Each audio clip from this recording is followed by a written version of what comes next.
13, with the star of Paramount Pictures, Alan Ladd, as Dan Holliday.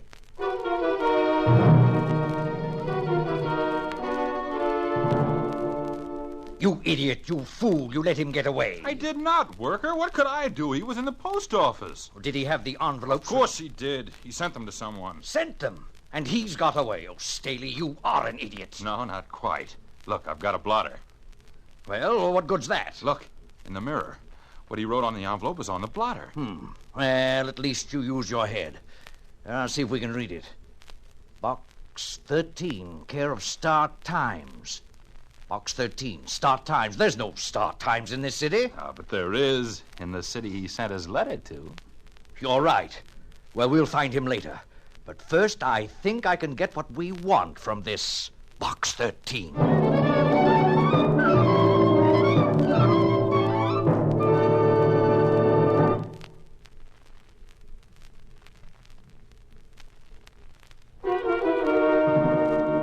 And now, back to Box 13 and Dan Holliday's newest adventure, Hare and Hounds.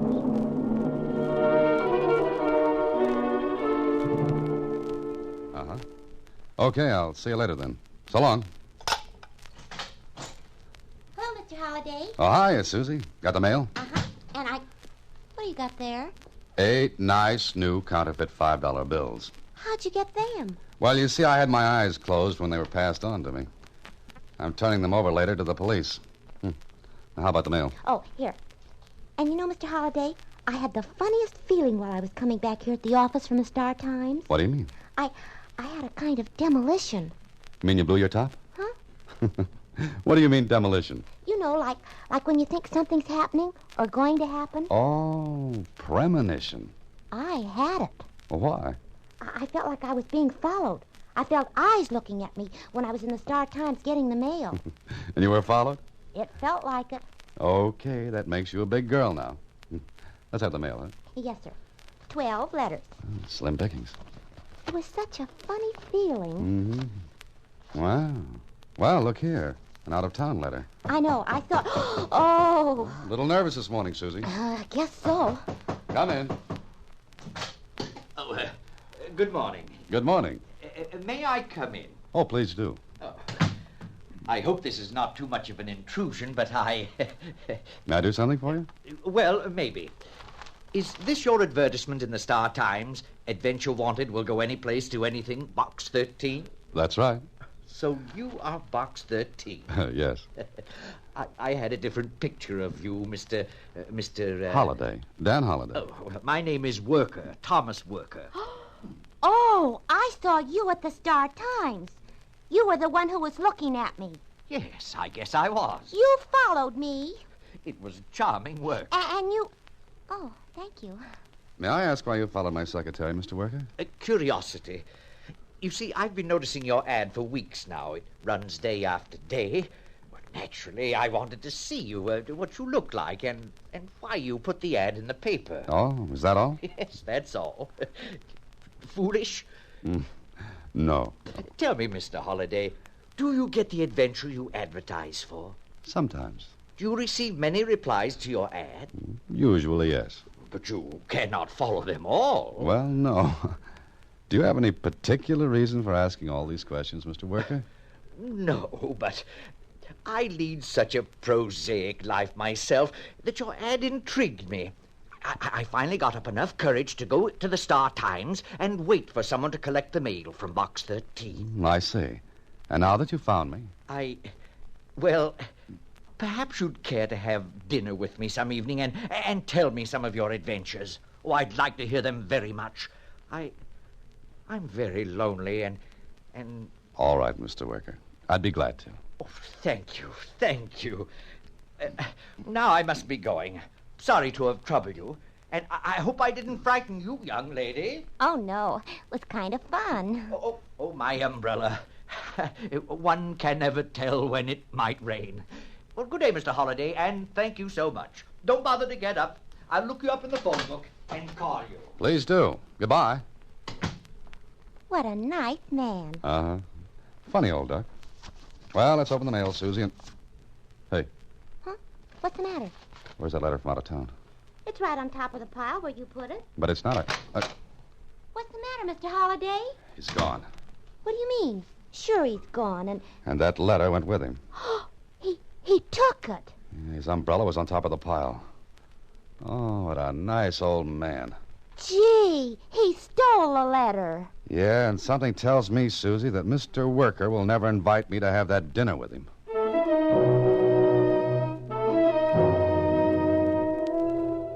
Sure, Worker took the letter. But why? What was in it? Why was it so important? And who sent it? Well, I kept asking myself those questions, and then 3 days after that little visit from Worker, Susie came bursting into the office. Oh, Mr. Holliday, look. Here's another letter from the same place. I mean, it looks like the same handwriting. Yeah, it does. Hey, Susie. Huh? You weren't followed this time, were you? I made sure. Oh, good. What's it say, Mr. Holliday? Well, listen. 3 days ago, I sent you a letter containing a sealed envelope. It contained half of something which is very important to me. It was imperative that I get rid of it until I could get to safety. Gee. I'm all right now, so send the sealed envelope to 243 Marlowe Avenue, Bridgeport. Arthur Holmes. Now what are you going to do, Mr. Holliday? Do? Well, I can't send him the envelope because I haven't got it. And I can't find Mr. Worker because I've got a sneaking hunch that he'll be a little scarce. Maybe you better write to Mr. Holmes. Oh, no, Susie. This looks too good to be handled by a letter. I'm going to find out a few things by seeing Mr. Holmes in person. I went to Bridgeport, found 243 Marlowe Avenue. It was an apartment house. There was no clerk at the desk, but there was a tier of mailboxes. One of them belonged to Arthur Holmes in apartment 6B. So, a couple of minutes later... Mr. Holmes? Oh, Mr. Holmes? I tried the door. It wasn't locked. The apartment was dark. I was fumbling for the light switch when...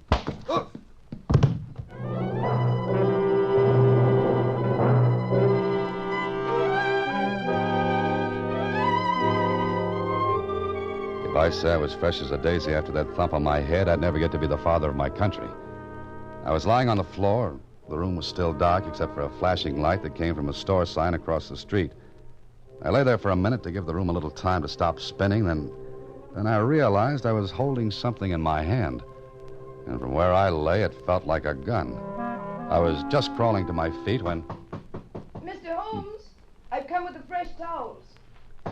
Mr. Holmes. I wanted to clear up a lot more before anyone found me. I ducked behind the door and waited.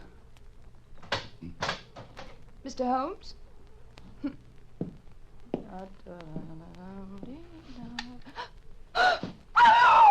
Why did you scream?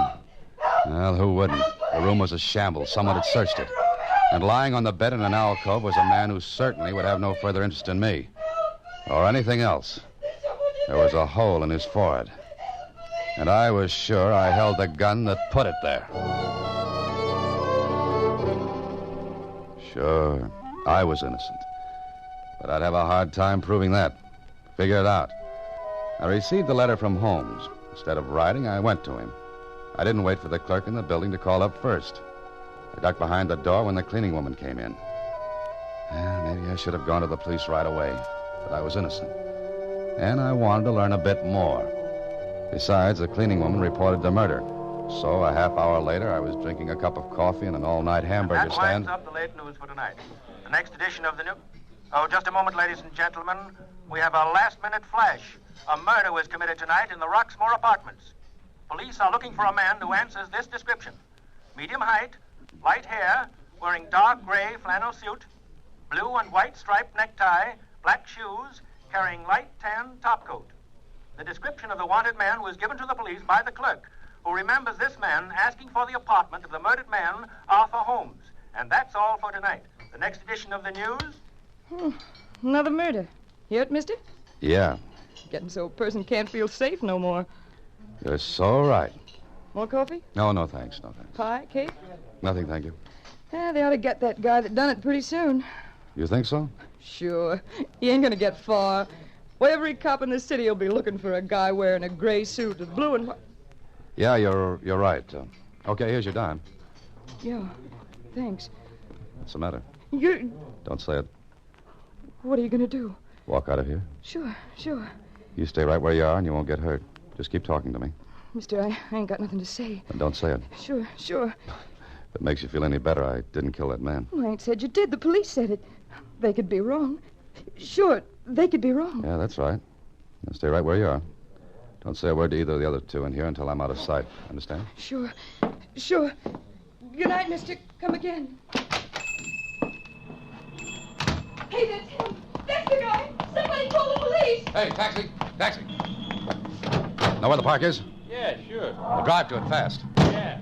Hey, stop that guy. Somebody let's not get in the gas. Stop him. Call a cop. What's all that noise about? I haven't the least idea. Park, huh? Okay. I'd sure like to know what all that noise was about. And they're playing a game. Huh? Mm-hmm, sure. Hare and Hounds. Ever hear of it? Oh, yeah. I played it when I was a kid. Huh. Then I've got news for you. It's no longer a kid's game.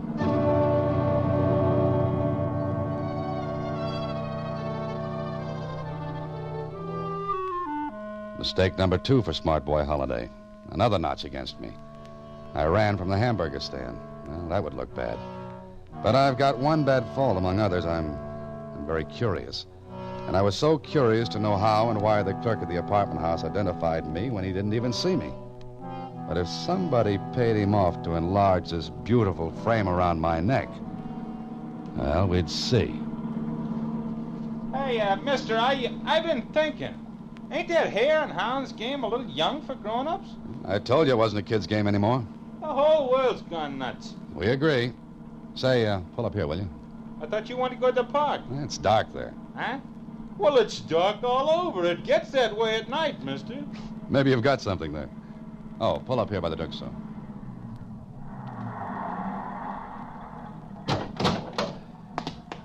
Here you are. Keep the change. Hey, a $5. Well, thanks, buddy. Now, don't mention it. I won't. Not even to the missus. When the cab drove away, I then went into the drugstore to the phone booth. I looked up the Roxmore Apartments in the book and dialed the number.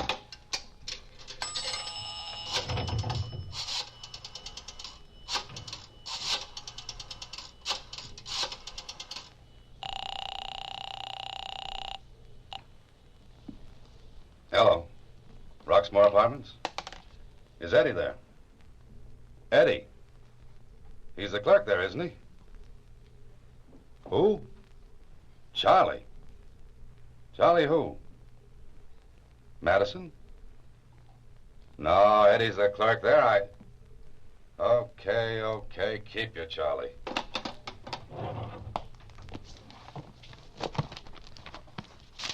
Madison. Charles Madison.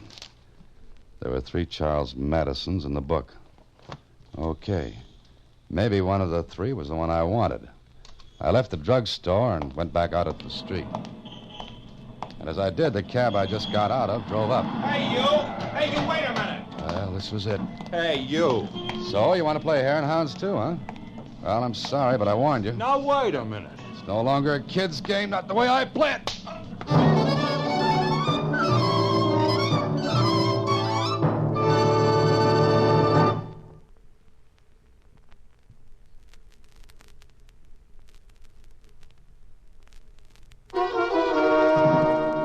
Back to Hare and Hounds, another Box 13 adventure with Alan Ladd as Dan Holliday. Well. I was adding black marks against my name faster than I could explain them away. And I knew the police would be listening in on the Roxmore switchboard. I hope my act had worked. Now, all I had to do was find the right Charlie Madison and get his story. An hour and a half and 2 Charlie Madisons later. I'm Charlie Madison. Clerk at the Roxmore? Oh, yeah, why? I'm a writer. I'd like to get your story. Oh, sure. Come on in. You're married, Mr. Madison? No. You live alone? Sure. Swell. Get your coat and hat, Charlie. Huh? What for? I'll feel safer out on the street, away from here. I don't get it. Don't you recognize me, Charlie? What are you giving me? I never saw you before in my life. For a guy who never saw me before in his life, you give a pretty accurate description to the police. You're... Yeah. Yeah, I am. Help! Now listen, Charlie. You're not going to get hurt if you play good boy. Don't try another yell. You're breaking my arm. Mm-hmm. One more peep out of you, and I'll work my way up to your neck. What do you want from me? Information. Now, come on. I want to be out of here when the police arrive. Let's go, Charlie. I'm right behind you, and I've got a gun. Sure. Is there a back way out of here? Turn to the right.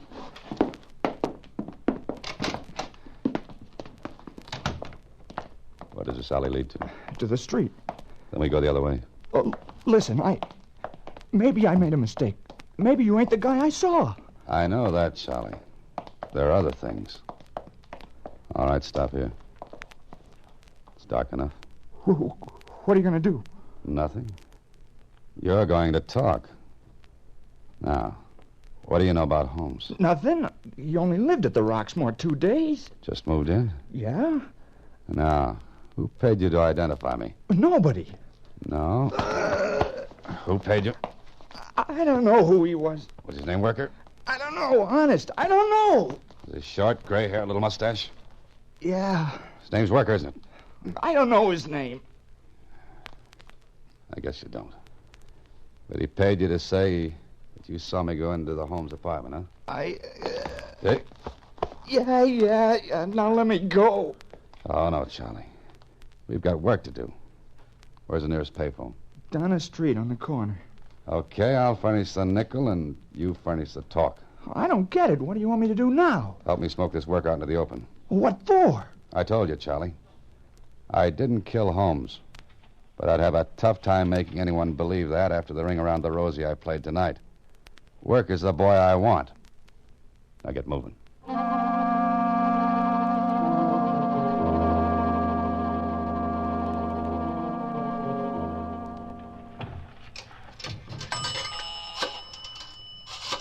remember what you're going to say, Charlie. Yeah, sure. The police will trace this call. Don't let them make you repeat anything. It's a trick to hold you here until they can trace where this call comes from. Just say what Shh. Hello, police. This is Charles Madison. Listen, there's something else I didn't tell you. There's another man in the Holmes murder, and I said there's... Don't repeat. Keep talking. Look for a man below medium height. Gray hair. Little mustache. I don't know his name. But he carries an umbrella and he wears glasses. That's all. What? Hang up. Well, you didn't hear the last part. He heard it all right. Let's get out of here.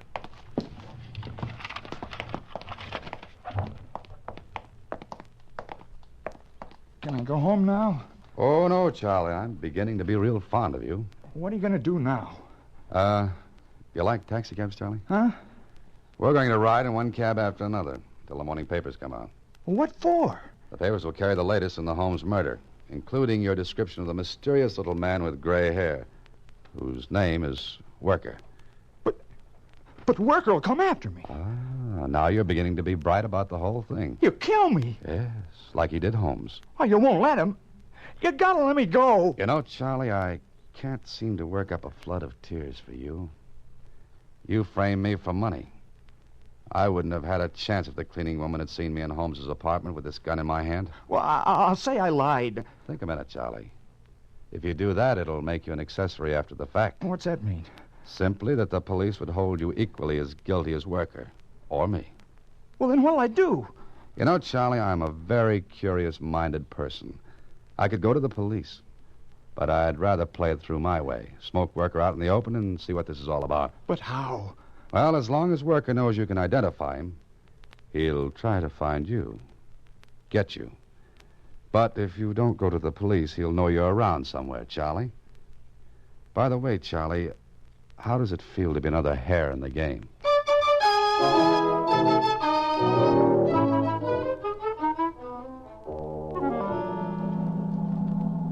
All right, pull up here, driver. Come on, Charlie, you tired of riding? It's almost day. Yeah. A stack of morning papers on the corner. Here you are, driver. Keep the change.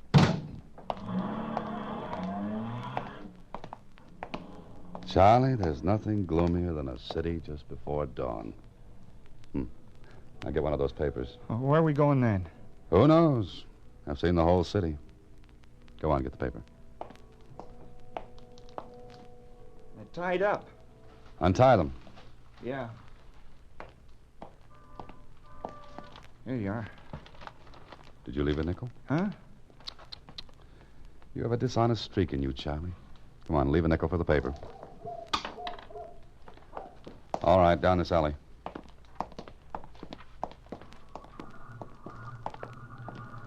Okay, in this doorway. Now we'll see what the papers have to say. Well, you're in, Charlie. Listen. Mysterious disappearance of Charles Madison has led the police to suspect foul play. See, Charlie? What else does it say? Oh, here it is. Madison called the police late last night with another tip in the murder of Arthur Holmes. Madison volunteered the description of another man whose name he said he did not know. Meanwhile, police revealed Holmes' What's the matter? Why'd you stop? Holmes' real name to be Albert Henning, former draftsman at the Bull Mill Aircraft Company. Henning disappeared over a week ago, and executives of the aircraft company stated that Henning was suspected of having taken micro photographs of plans for the Navy's new twin-jet fighter. He was a spy. Uh-huh. And that's what he sent to Box 13. He didn't want to be caught with the photographs on him, so he used me as a hideout until he could send for them. I don't know what you're talking about. All I know is we got to go to the police now. You're so right, Charlie. You're so right. Come on, I'm through playing games. This has grown a little bigger than Box 13. Both of you, stay where you are. It's him. It's Worker. Yeah. Don't try to use your gun, Mr. Holliday. It's not my gun. It's yours. The one you killed Henning or Holmes with. That's right. How'd you find us? Simple. You see, Mr. Holliday, when I heard over the radio that you had escaped from Holmes's apartment, I was a little worried. I knew you'd read or heard about this fool giving your description. I thought you might go to him and perhaps to the police. Yes, as I should have in the first place. That's right, but you didn't. I'm glad you like adventure. So, I watched Madison's place, and I've been following you all night to see what you were going to do. And now? Do you want to guess? No. You made it perfect for me. As perfect as Henning did when he double-crossed us and tried to sell those photographs for a higher price. Perfect for you? Yes. Think of this. Here you are in an alleyway with the only man who identified you as the murderer of Mr. Holmes. Now, you still have the gun, and I'll take it. And be careful how you hand it to me. Please, hurry. Thank you. Now, I shoot Mr. Madison first, and then you. And how does it look? Pretty smart, but it looks as though... It's my idea. Let me tell it. There was a struggle, shooting, and both of you are dead. Oh, it has flaws, but not glaring ones. Don't. I'll swear I lied to the police, Mr. Worker. I'll say Holiday killed Holmes. Honest, I will. Oh? Better still. I will give you this gun, Madison, and you will shoot Holiday while I stand in back of you. And then you will go to the police and say you got the gun away from him when he was going to kill you. Here. Now, once you kill our friend, Mr. Holiday, you will be a murderer, and you will have to keep your mouth shut. So go ahead, Mr. Madison. Pull the trigger. Go on, pull it. Don't do it, Madison. Don't do it. Worker can't make two shootings look right. Either you pull the trigger, Madison, or I do. It's a little better to live than to die. Hurry, you idiot! You won't kill me? No. There would be no need for it unless you talk, and you won't. Madison, don't. Hey, you down there. Who's... It's the police! Hit the ground, Madison. Fast. You stop. All right, you asked for it.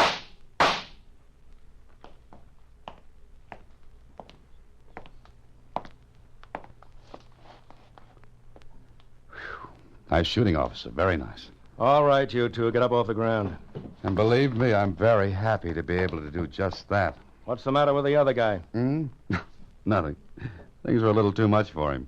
He passed out. Hey, that's the guy, officer. That's the guy. Okay, you guys stand back.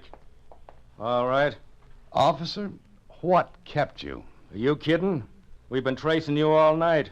One taxi driver after another, one cab after another. You think you're going to get away with passing those phony fives all over town? That's right. No, I didn't. That's why I passed them out. What? You know, officer, you have a very efficient police force. Oh, thanks, boys. You mean you gave out them phony fins on purpose? Uh-huh.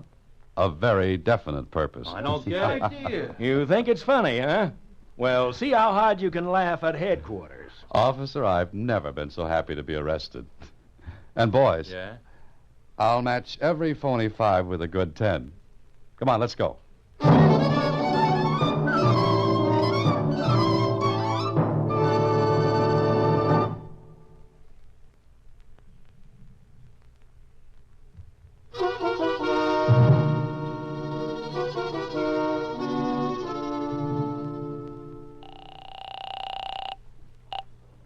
Hello? Hello, Susie. Mr. Holliday. Gee, where are you? I was worried. You were worried? Now, listen, Susie, I'm in jail. Yes, sir. You're what? Yeah, get hold of Lieutenant Kling. Tell him I've got to talk to him. But why are you in jail? It's a long story, Susie. I'll tell you all about it when I get back. But technically, the charge is passing counterfeit money. Mr. Holliday, you should be ashamed of yourself. All you had to do was open a charge account. Oh, no. Good night, Susie. Next week, same time, through the courtesy of Paramount Pictures, Alan Ladd stars as Dan Holliday in Box 13. Box 13 is directed by Richard Sandville, with an original story by Russell Hughes. Original music is composed and conducted by Rudy Schrager. The part of Susie is played by Sylvia Picker.